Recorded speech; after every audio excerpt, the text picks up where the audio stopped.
glad that you're all with us here today for Coffee and Careers. If there are any newcomers out there, my name is Trish, and Coffee and Careers is a learning platform inspired and conceptualized by Dr. Casey Bradley. So before we begin, I believe Casey's got some announcements. Hi, yes, everyone. Happy New Year. Welcome back to 2021. I'm really excited about 2021. How many of you saw the social media blast on the drawing for the Starbucks card and Passion for Pigs? Anybody? No, Casey? Most are on mute, I think. Oh, yeah. Well, that's good because you know what, Ellen, you got your video on, I think, and then Morgan had their video on. So both of those win. How about that? So we're learning to show our face. So, unfortunately, hello, good evening. Yeah, this is Paul. I just closed from the lab. I'm on my way getting to the house, and I should be in the house in the next 15 minutes. But I have my headset with me, so my video and my microphone is going to remain off till I get home. Well, that's good because when we get into the presentation, we want to have those off and help bandwidth, but you can have your video on, but to be silent. Okay. So Right. I got the two winners by the two videos and participation. And I'll have something for that cute little dog, Lydia, too. I'll find something in my stash. So, I gotta write that down so I don't forget. Something for the dog. Because I have something in mind. But anyways, so other things, we are promoting sponsorships. We have 2 committed so far, so I want to thank DuPont and NutriQuest. So we have 2 platinum sponsors for our program. So it's going to help us accelerate that.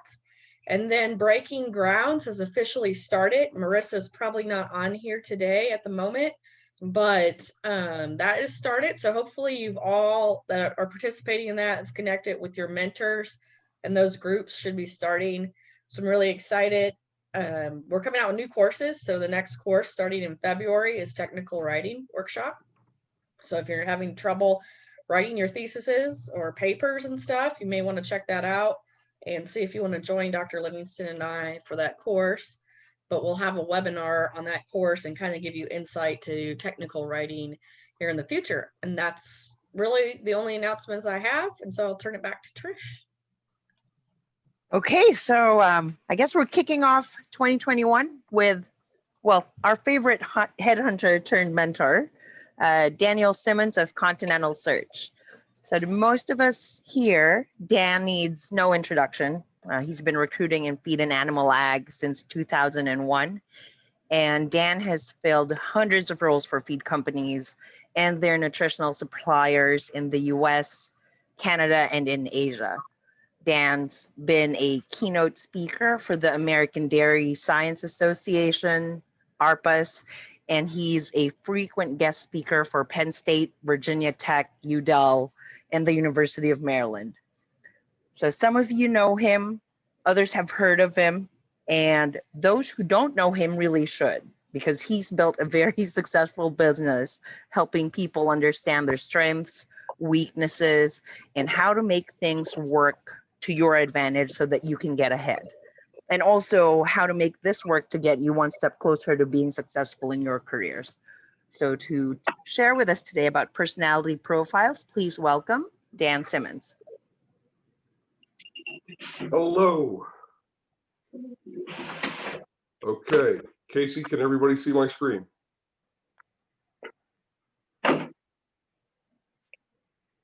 Casey, give me a thumbs up if I've got the right screen up. Okay, hold on.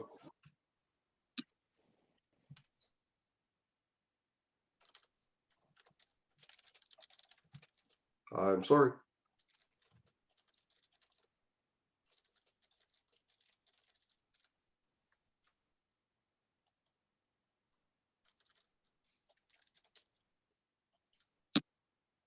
Okay, how's that? There we go. Now we Okay, see our thumbnails, though, I think. Or no, never mind. It was my screen. You're good. You're okay. good, Dan. Casey asked me to talk about personalities, the personality types, and finding the right opportunity for you to fit into a great career. Okay, so that's what we're going to talk about today. And the first thing I want to talk about is getting it wrong. Okay, so we're going to talk about some times where people get it wrong. I want you to imagine just how frustrated the following people would be in this type of job. Somebody who's an outdoor lover, highly active, people focused, and outgoing. Just that vibrant person that is always doing something, and have them in a role as a government data analyst in a large bureaucracy. Can you imagine how much time they'd spend pulling their hair out? Or that a shy, self-conscious person who stutters as a TV news anchor. Or think about your most talkative friend, the social butterfly of your group, as a book editor. They're just not going to fit. Now, these are the most extreme examples I could come up with. But I want you to think about finding a career that fits your personality. And there are 4 basic personality types, okay? And they've been studied for just about 100 years, a little over 100 years. And 2 women, Myers and Briggs, mother and daughter, are the original people that studied personalities that came out with these theories. And they did it for, actually, they applied it with women going to work in the workplace during World War II and where they would fit best. So this was actually the government actually helped with this. But Myers-Briggs came out and they said there are 4 basic personality types. And most of the personality assessments you'll take for employment are going to have these same types of categories, but they're going to call them all kinds of different things. Okay? Doesn't matter what they call them. There are 4 different types, and they'll sub it out to where there are 16 or 32 so they can sell an assessment. But we're going to find out during this session, I'm going to show you very simply and easily how to find your personality type and how to apply it into the workforce. Knowing yours will help you find a career that'll be enjoyable. Now, there are all kinds of online personality assessments that are available. Many of them are for free on the internet. I'm not going to go into which ones to take. You'll find those. But the easiest way I have found to understand these 4 personality types is from a book by Laurie Beth Jones. Laurie Beth Jones wrote the book, The 4 Elements of Success. And she equates it to the 4 elements in nature: earth, wind, fire, and water. Earth, wind, fire, and water. And in a moment here, we're going to think about and talk about and discuss the attributes of each of those. Okay, but I want you to think about these and think about the people that you know. Oh yeah, they're more like this, or they are that. And then it's, well, how would my friends describe me? And then be able to apply that into the workforce. So, as you're looking for a career that fits your personality, in addition to your personality type of earth, wind, fire, and water, I want you to think about what you like to deal with most. Do you like to deal with people? Do you like to deal with data? Are you better with things? Are you best with animals? Now, I can tell you that I can work with data and I can work with people. You can put me up in front of a group of 500 people or give me a spreadsheet of all kinds of stuff, and I'll analyze it and put it all together for you. But if you have me operate a piece of machinery any more complicated than a toaster oven, I'm in trouble. You need to put a nail to a wall. That is not me. Okay? Naturally, you have certain attributes. Think about which attributes are best for you. Some of you prefer to deal with animals more than anything else. Well, then find a career where you can do that. But as we break this down at your personality type, how much you want to overnight travel when you're choosing a role. Whether you want to be home every night, whether you want to be out 20, 50% of the time, or whether you want to be out most of the time, and how that's going to fit into your home life. Not just how it's going to fit for you, but those who are near and dear to you. Okay? Those are the things we want to look at, whether you should deal with people most, data most, things, or animals that are highly concentrated, travel, and then your personality type. Now, these 4 personality types, we're going to start with Earth. Picture the Earth. Think about it. Not the whole Earth. Most of you have never seen the whole Earth. But think of the attributes. Things that deal with the Earth like to be grounded. They like to put down roots. They're stable. They like to grow things. Typically, they like to work slowly and methodically. Now, the Earth has another side. Look at volcanoes. Sometimes it erupts. You get an Earth personality really set up, really upset, you will find out that, yeah, at some point they can blow. Each one of the personality types has something where, if it's under stress, will react differently. But most of the time, Earth wants to be grounded, put down roots, is stable, grows things, and works slowly and methodically.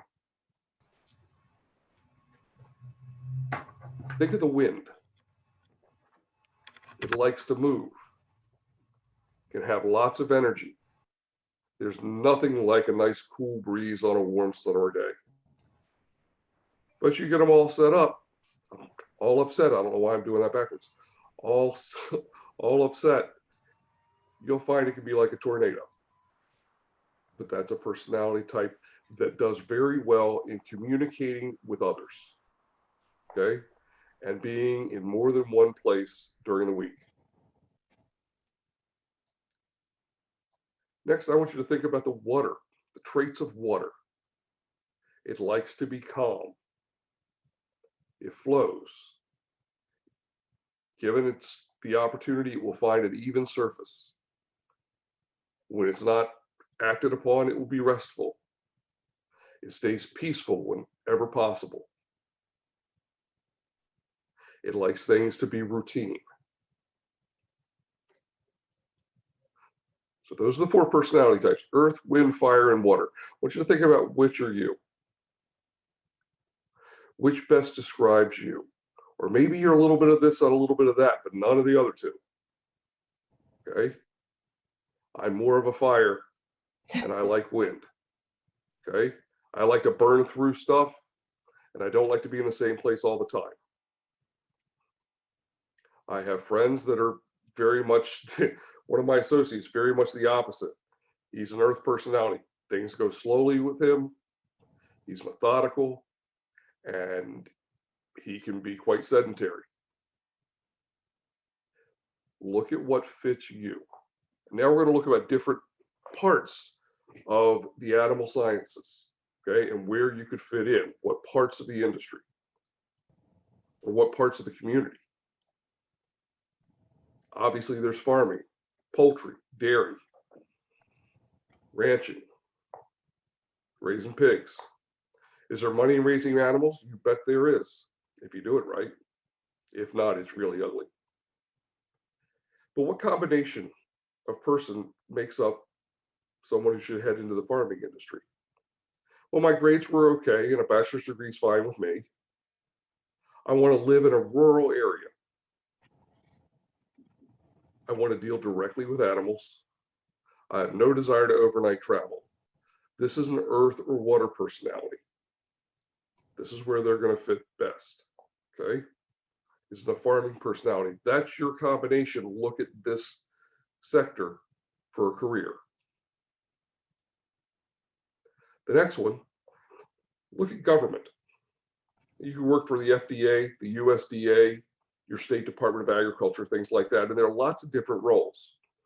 2 of the roles are data analysis and regulation. Data analysts gather and process data about farming, horses, crops. They analyze trends. They give us the census of where the animals are and how many animals there are. Regulatory creates or most likely enforces government regulations on growers and businesses to keep things safe. To find a role in these areas, a bachelor's degree will get you the job. You might want to get an MS along the way. These are for people who like to deal with data. They were good in the math classes. They were okay in the science classes. The liberal arts didn't mean much to them at all. Typically, this is a water or an earth personality type. And most likely you're going to live in the Washington, D.C. area or your state capital to fit into roles like this.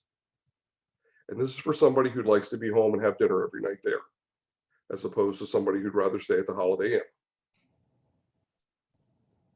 Then there are roles in government for R&D.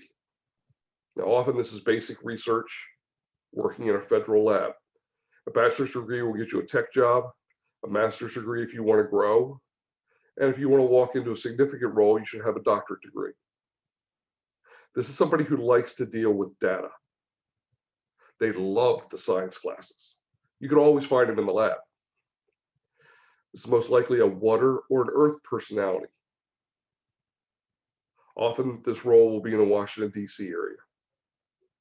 And there's very little overnight travel unless you're at the doctorate level, and then maybe it's 20%. It's not going to be a lot of travel in this role. This is a good role for an earth personality that is typically more introverted than extroverted.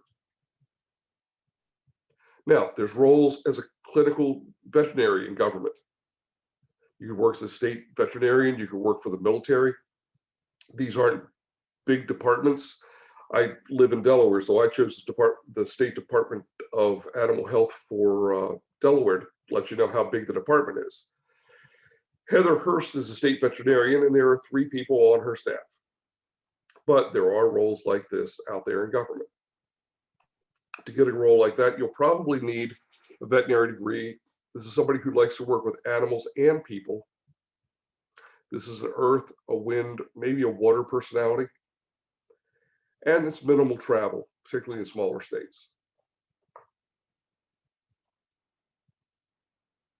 Now, in addition to farming and government, there's academia. And there are 3 different types of roles in academia. First is research and development. And this could be basic or applied research. You'll work in a lab to discover the next great thing or solve an animal health issue. A master's degree will get you a tech job, a doctorate degree if you want something more significant. This is typically an earth or a water personality. There's rarely any overnight travel, and you're going to live where the universities are. Now, if you're a wind personality and you want to work in academia, most likely the spot for you is in extension. And extension is where academia meets application,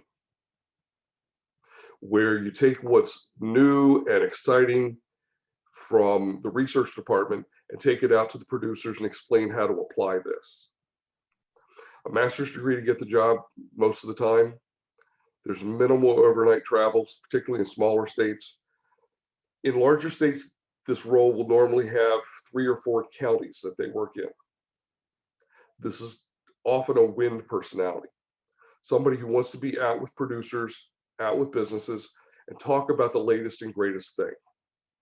This is somebody who could be a professor, but would rather not be in a classroom or an office all the time, would rather be out working with applied information with producers, and wants to be out and about. They'll live in a rural or a suburban setting, and they like dealing with data and people.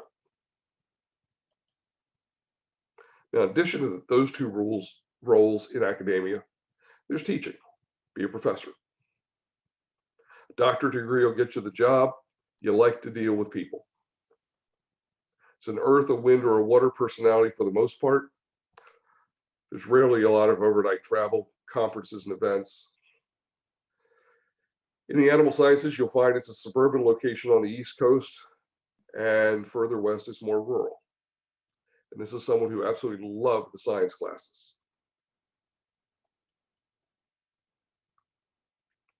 There's veterinary. and you can be a clinical veterinarian and heal the animals. Now, in this role, you're going to have a bachelor's degree, will get you a vet tech job. You'll need certification. A veterinarian to be the lead. And this is somebody who loves the science classes, wants to be hands-on with animals, and can tolerate people. There's rarely any overnight travel. The location is going to depend upon the animal you want to work with. If you want to work with puppies and kittens, you can go anywhere. Downtown New York City, downtown Philly. If you want to work with larger animals or livestock, poultry, you're going to be in a more rural setting. Now, the money is with the production animals. Those jobs are in demand. They pay big bucks. There are poultry and livestock vets out there nailing down much better than $200,000 a year. Companion animal veterinarians are in less demand, and it's going to take 7 to 10 years to pay off your student debt if you choose that route. But there are roles out there for that. But when everybody thinks of a vet, they think of where, who's going to take care of Fluffy or Spot. There are other roles in veterinary, including R&D or regulatory, where you develop the products to improve animal life. Normally, it's a master's degree to work in the lab, a doctorate degree to be the boss or to drive the projects. And this is someone who excelled in the science classes, someone who prefers data to people. This is an earth or a water personality. Often they'll work and live in an urban setting. And in regulatory and R&D, there's very little overnight travel, if any. But that same skill set with a different personality type will be in technical support. And this is where you're supporting the sales of the products that R&D creates. You'll have the education to understand the products. You'll just have a personality type that would rather deal with people than data. This will be more of a fire or a wind personality versus a water or an earth. A PhD or a DVM will get you the job. If you get a master's degree in an area of specialization afterwards, you'll pick up more money. Travel's anywhere from 25 to 70%, but that's okay because it's an earth or a fire personality and they're going to love it. This is somebody who likes people, likes to share technical information. And in this role, you often live suburban near the airport because you're jumping on a plane to help support a variety of sales reps in the field. Another part of the spectrum is working not for profit. Now, these are people who work for a cause rather than a paycheck. You can work for trade organizations. Now, there are trade organizations that are scientific, like the American Dairy Science Association, the American Society of Animal Sciences, Poultry Science Association. Those are technical organizations. But there's also trade organizations that promote businesses and promote the business of animal science. For instance, the Pork Checkoff, or the dairy group that came out years ago with the slogan, "Got Milk." There are cooperatives, farmer cooperatives. All those are trade organizations. And there are roles in member services, marketing, data analysis, many roles in government relations and public relations. In addition to that, for not-for-profit, there are the zoos, people that care for the animals, feed the animals, run the zoos. And this is a role where you're doing it because that's what you love to do. Most people don't work at the zoo because of the money. Yeah, whoever left, you're right, because the money's not there. In addition to the trade organizations and the zoos, there are research farms. Now, I don't know all of the research farms, but I do know of 2 fine ones. And if you're talking with someone who's looking for a good internship, these are great places to get internship. There's the Noble Foundation in Oklahoma, and there's the Minor Institute in Chazy, New York.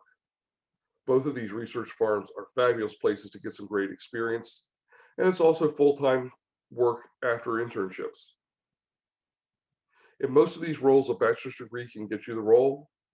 A master's degree is a plus, but you can get it later. These are most often water and earth personalities. With the trade organizations, you can live suburban. The research farms, obviously, that's rural. And the zoos, well, you guys know where the zoos are.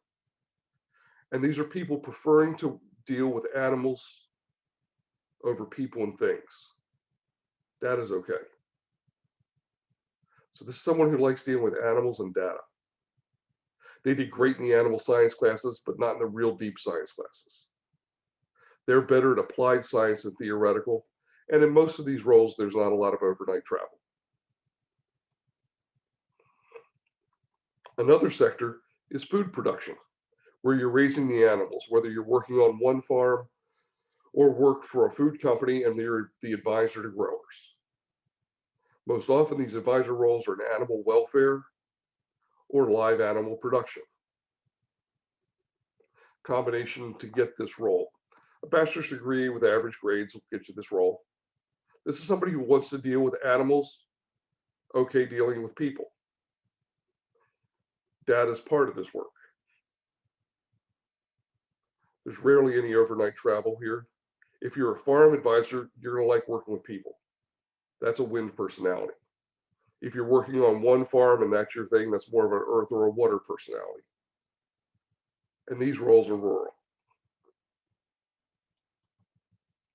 Another sector we can look at is animal health and nutrition.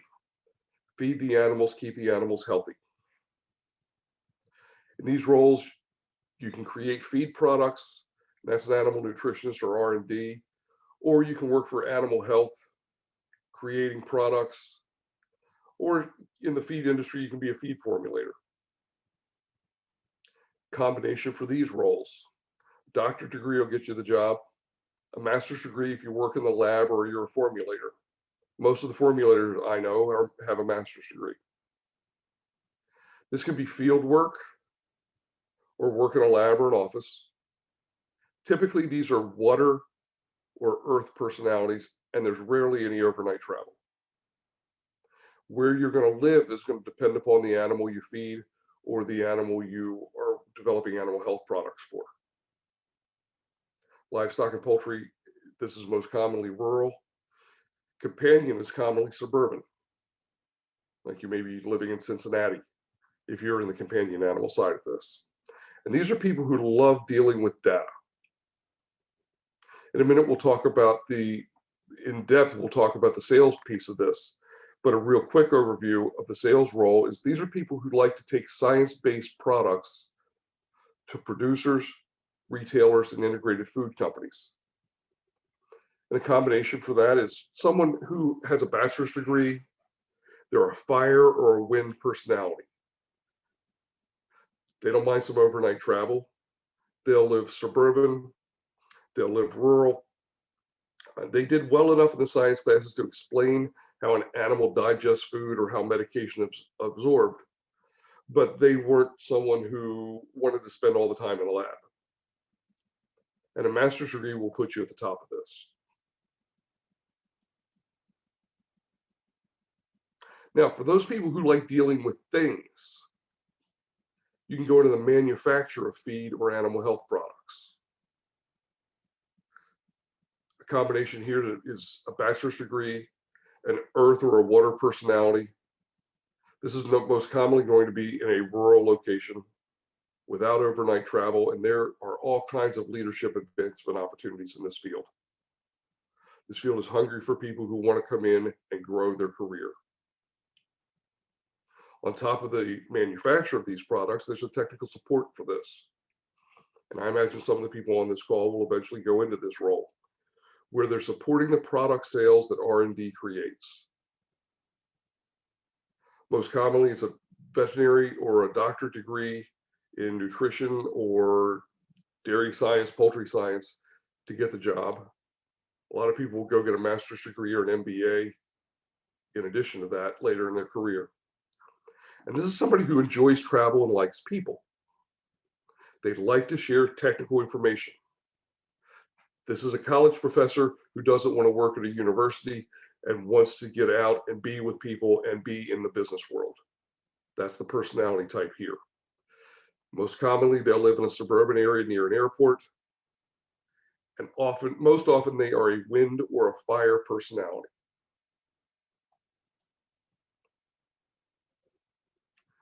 In addition to that, there's people that turn the animals into food processing. And this is another great job for people who like to deal with things. There's processing of food, and there's further processing it. In this role, a bachelor's degree will get you the job. A master's degree will put you at the top of the field. This is commonly an earth or a water personality in a rural location for somebody who wants to have dinner at their place every night. And again, this is a great place to climb the ladder, where you go from a supervisory position or a specialist position into a management role and work your way up from there. Now, if you want to work in food processing, but you don't want to be in the plant, there's R&D for meat sciences or food sciences or dairy. A bachelor's degree will get you a nice technical role, a master's degree if you want to grow into management, and a PhD if you're looking for that lead technical role or want to be one of the significant players there. These are for people who like to deal with data. They love the science classes. You can always find them in the lab. A water or an earth personality, earth most often. I don't know why it says live in the Washington, D.C. area. Don't pay any attention to that. And very little overnight travel here.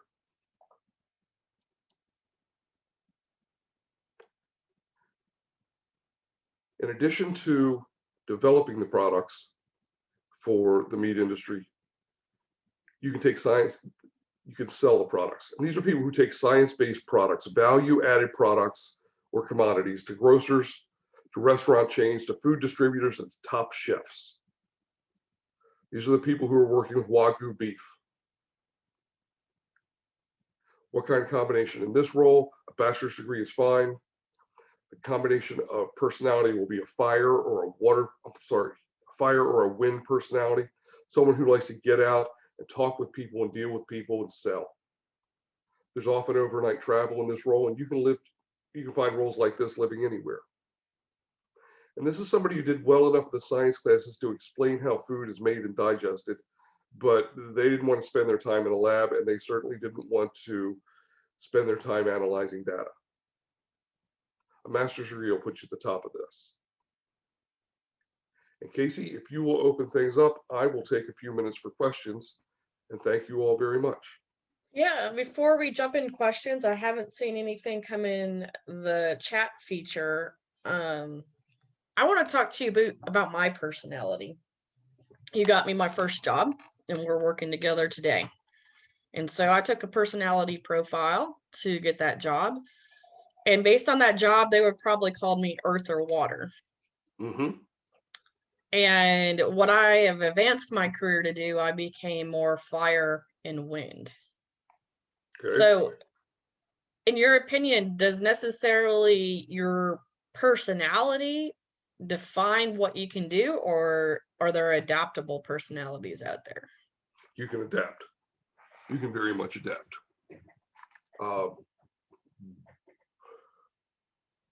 The best explanation I've heard from this was from one of my clients who said, I said, what's it like to work for you? You know, give me some feel for your personality. And he says, I'm an introvert who has taught myself to be an extrovert.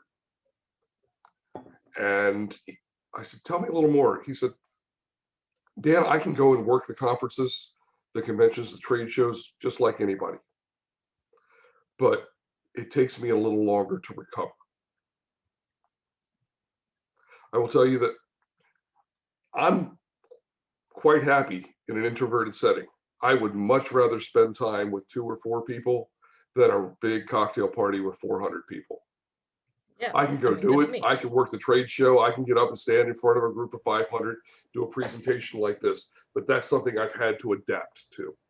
I've had to train. But it takes effort. Casey, did it take effort for you? And did it take a concentrated effort for you to adapt and change? It did back then, and it still does every day. Because, you know, I'm an earth and I'm a water person. If you put me in that category, or the other ones, I think, green, very giving, caring. But yeah, I can really turn it up to be that extrovert. And I loved my job at AB Vista. I loved being, working with customers, solving problems. But you know what really hurt it, not only for my family, was the travel. And I was having so much travel, I didn't have enough time to recover, if that makes sense. Like that your, example you gave.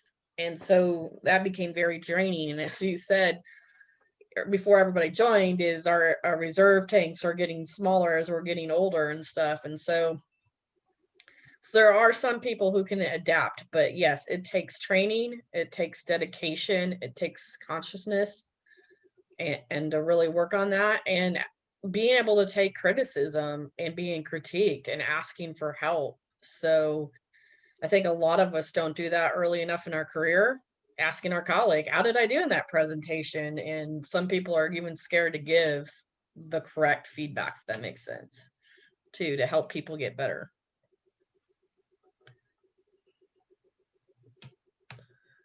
So I have a comment. Lydia wants to know also, how does your core values enter in on those personalities? I think that's a good one. Core values.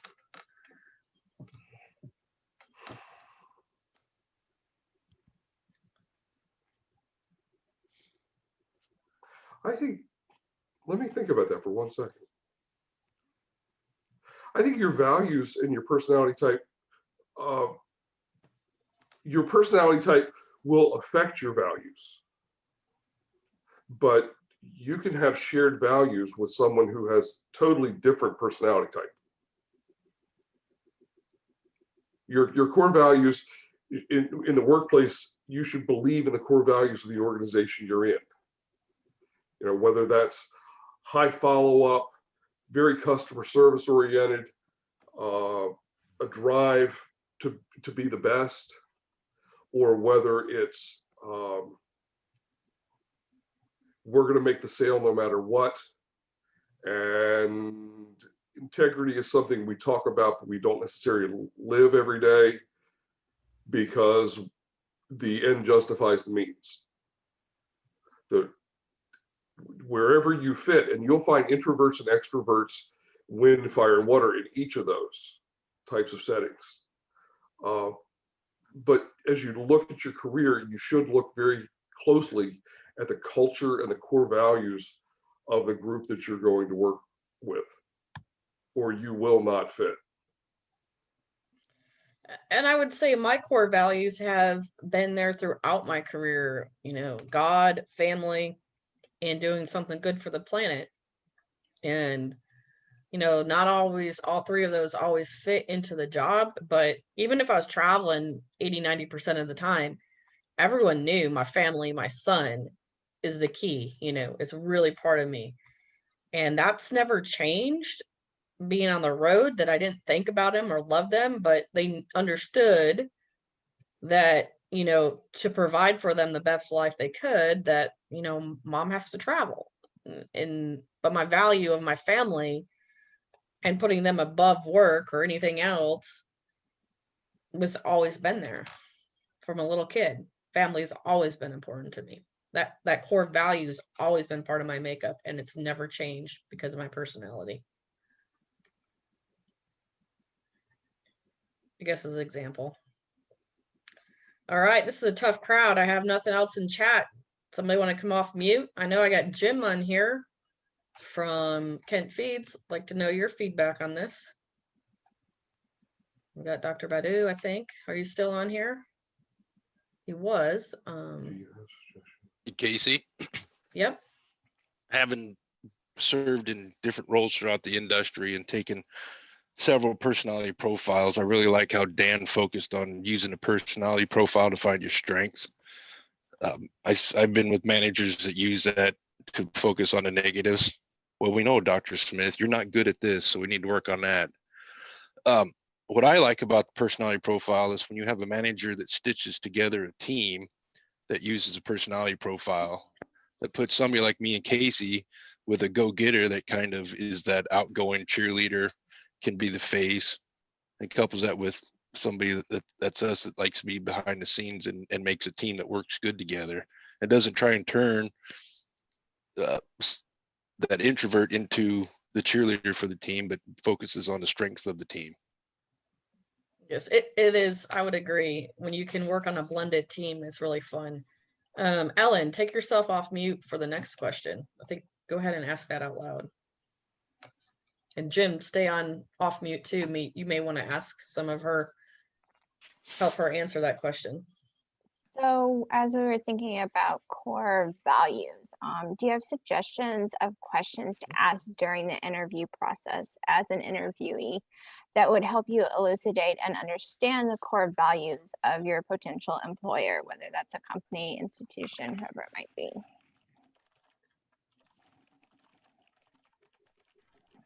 Okay. And I would set it up this way. Everybody has a customer. No matter where you are in the workforce, you have a customer. If you're in government, your customer is this, okay? It may be industry. It may be a government committee. It may be producers. Wherever it is, if you're in academia, it's the producers or it's students. So understanding that everybody has a customer, ask them about the relationships they have with their customer. How do you want us to deal with our customer? Okay. And if they tell you that the customer is number one, and that's how we deal with it, say, well, can you give me an example? Okay. Or it's customers come and go. We've got great product and people will buy it. Well, that's a whole different mindset. Okay. I work with two companies that manufacture very similar products, and the culture of one has changed in the last 10 years, but 15 years ago, I would describe them this way. One of them manufactures product because that's what they sell. The other sells product because that's what they manufacture. Two totally different cultures. Those same companies today, one of them is very sales oriented and their sales staff is highly incentivized. The other one, their salespeople, salary. It's a very different point of view. Neither are wrong, both are very successful. It's just a different culture. That's one that I can give you. So Jim, you've been at Kent Feeds for a long time. What's the culture like there? I mean, and how do you fit into it? Being a family-owned company, I think gives us an interesting culture. Our CEO's office is on the 3rd floor, and any employees welcome to go past the office and see if he's there. So I think that changes some of the culture. We're quite family oriented. COVID has really shown that, because we have people working at home that we never would expect to work from home ever. Maternity leave, leaving to go help your family, that's expected. As far as the sales culture, we're still ingrained in that old feed company sales where we have lots of relationships with dealers, want to be an integral part of a team. The culture is obviously changing as that older generation is retiring, and I think we're adapting to changes in personality and expectations. Great. I got some questions from Caroline here, and it kind of both goes into this discussion, I think. The first question was, for hiring people, is it more about personality or skills? And then that goes into her second point is, should you change your personality to fit the team to make things work, or should you stay yourself? And this feeds into the next question from Paul. So I think 2 great questions from Caroline. Okay, one of the question was, you get hired for skills or personality?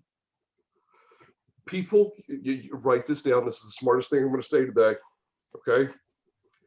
People get hired for what they can do, and they get fired for who they are.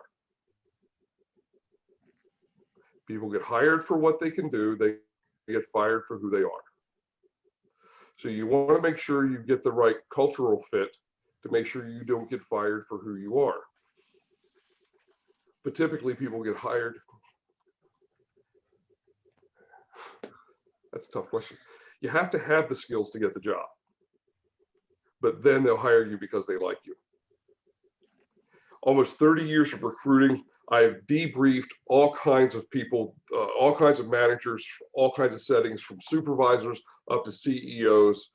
And the first thing they'll say after an interview, they've interviewed my candidate, and the first thing they'll commonly say is, I like him. Okay, but can he do the job? Did you focus on whether he can do the job, whether he fits your culture? You know, does he have a good work experience to have this? I like him. Okay. Yes, sir. So they get hired, you get hired because they like you and you have the skills. You get fired if you don't fit. I would agree. I hope that helps. So I think this is a really good one, because this has come up from a conversation with somebody who's been in the industry for 30 years as well. And he makes the comment, now that he's older, he said it took him a really long time to feel comfortable in his skin. I'm not going to name the person, but Paul wrote is he has a very threatening personality, and it affects his relationship with his supervisors. And then if he's asked to lead a team, it affects his team. And, you know, I'm not gonna, mostly, you know, relationships, and then it becomes mute. Do you have any advice how to overcome this type of personality? My grandfather, my grandfather had this book, okay? How to Win Friends and Influence People by Dale Carnegie. Okay. Best course I ever took and book I ever read. Okay. This one was published in 1936. It still holds true. And this copy is from somewhere after 1964, and this is the 109th printing of it. You can take Dale Carnegie classes. I would recommend it highly, Paul. How to Win Friends and Influence People. And I'm just going to kind of point this out as I've been thinking about some things and talking to people, and I'm hiring people. There's a lot of people, like salespeople, kind of go in there because they're fire and wind and they love to talk. But what he really teaches you in that course, his philosophy, is you have to be an active listener. It doesn't matter any role. That just because you think you're the smartest person in the room, or you have the right, you know, knowledge, or you're smarter than everybody, that could be very well the case. You need to learn how to be that active listener, pose the right questions. And this doesn't matter any personality you have. You never go into a room to think you're the smartest person in the room. Go in there to actively listen and help either phase the right questions or the path that can fit everybody for the right solution for the team. And that, I think, active listening comes into something everybody needs to learn to do. Because here I've met some really smart people, and you sure know it, but they are terrible listeners. And then they bring you solutions for problems you don't have, or they bring you something you don't need. And I've heard that a lot of, why can't I talk to this nutritionist? Why won't they buy from me? Because they are not listening to the new person on the other side of the table. That's what I challenge you, Paul, to do, is become an active listener. Jim said something a few moments ago about being on a team and having the right strengths. If you're looking for a way to identify your strengths, this book is very good. It's by Tom Rath, R-A-T-H, Yes. StrengthsFinder. Okay, it's probably online now. I bought this years ago, but StrengthsFinder is a very good tool to identify where you fit and how you can do. As for the listening thing, I was on a recruiting call yesterday with a swine nutritionist, and we're recruiting somebody to lead a team, small team of swine nutritionists to develop a product line for an established feed company. And Trish had talked to this person about this job 3-4 months ago. And I reached out to him on LinkedIn because we haven't filled the job yet. I reached out to him on LinkedIn, and Trish says he won't talk to you about it. I said, yeah, he will. No, he won't talk to you about it. So I started the call this way. I'm not going to waste your time. I want to know what it is that you want in your next job. Tell me, and make it all about him. Made it all about him. And he told me everything he was looking for in his next job. And then I read back to him what he wanted and how this role fit. And he'll be interviewing for this job sometime late next week. The key to that was not telling, but asking questions and listening. Mm-hmm. So her point of being an active listener can change everything. So I have another question here. He deals with poultry, and he's a farm manager right now in a rural area. He likes poultry, but he prefers to serve in a rural and an urban setting where he can gauge people. How do you deal with this transition of, obviously he's kind of asking or phrasing it around, how do you go from earth wind to wind fire? And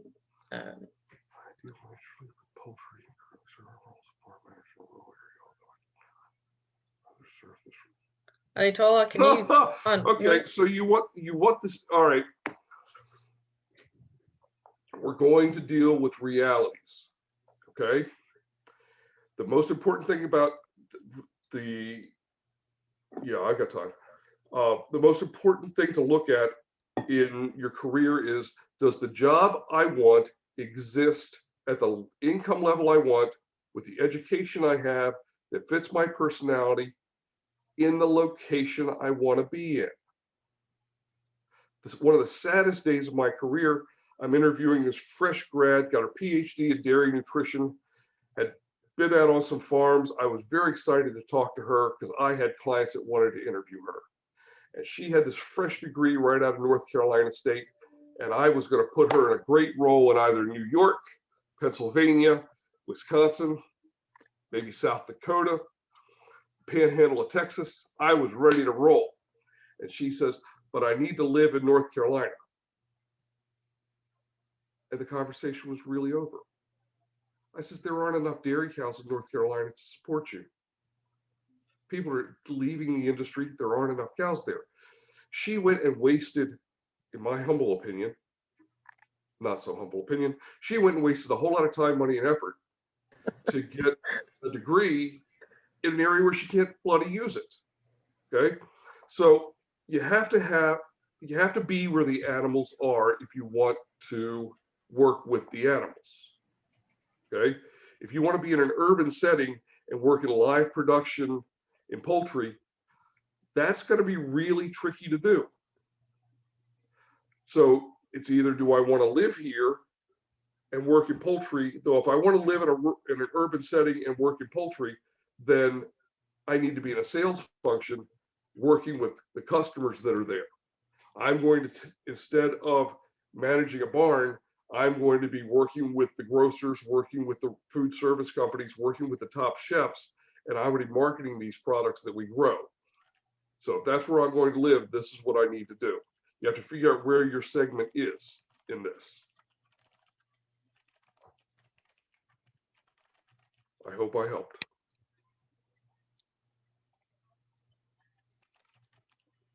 Yep.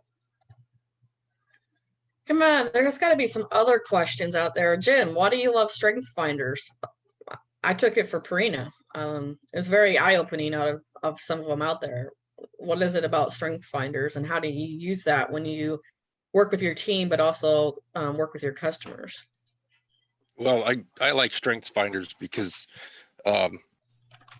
my first couple jobs out of grad school were not successful, and I think part of that goes back to the assumption that you came out of school with a PhD and now you have all the answers, and lack of mentorship and leadership. So my first 2 jobs weren't successful at all. But my third one, we took Strength Finders as a team, and we actually realigned some of our teams based upon what we found on Strength Finders. So I was coupled with 2 other people. One that was that A type of personality, a go-getter, felt like he was unsuccessful if he didn't check everything off his list at the end of the day. With myself, that was more of a analytical, let's look at this. And then the third person on the team was kind of in the middle. That was kind of the road herd on all of us. And it worked out really well because we could go into a sales call and we could bounce off of each other. You know, when it was time to talk about the logistics of getting a product there, or ask the probing questions on the logistics or the sales process, that had that A personality. And then when it asked the technical questions, it jumped right to me, and there was no, well, I'll have to get back to you. And it just worked really nice because we used Strength Finder to capitalize on the strengths instead of the negatives. And I think that's why I like it. It allows you to build a team that can be successful, and it also helps not put you into a cubbyhole where you don't fit. Mhm. Yeah, I think, and this feeds into Caroline's question that she just sent me. What personality is needed to be a good manager? How many people to manage people? That's a good one, and it feeds off strength. It depends upon the setting you're in. An Earth personality is not going to be the best sales leader that's out there, but you don't want a fire and brimstone fire leader. Let's get it all done right now, running a core research team. So it depends upon the team that needs to be led. I think it goes. Caroline is his team's really successful. His manager and the company, the right personality, are successful. But and who you're going to have to.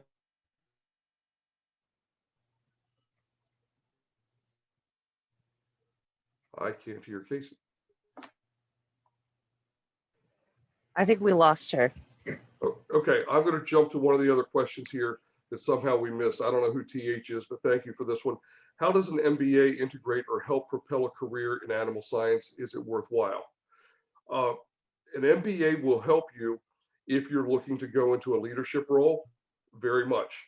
If you're looking to go into a sales role and you want to go beyond the core sales function and get into a more sophisticated role, or go into a leadership role, that's fine. If you're in research, it's not going to do you any good.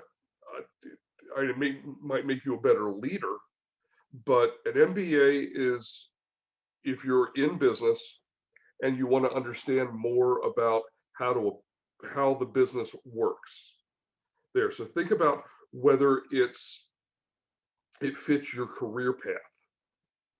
Look at what your career path would be and talk with people who have that career and see if they've done this. An MBA can be great if you're looking to climb to a director level position somewhere in industry.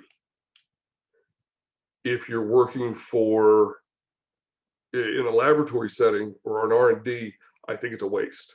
I think a master's degree in another area that's very specific to what you're doing would be a much better investment of time and effort.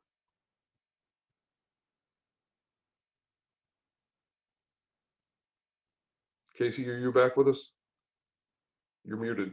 Well, I never left, so can you hear me now? Yes. Okay, good.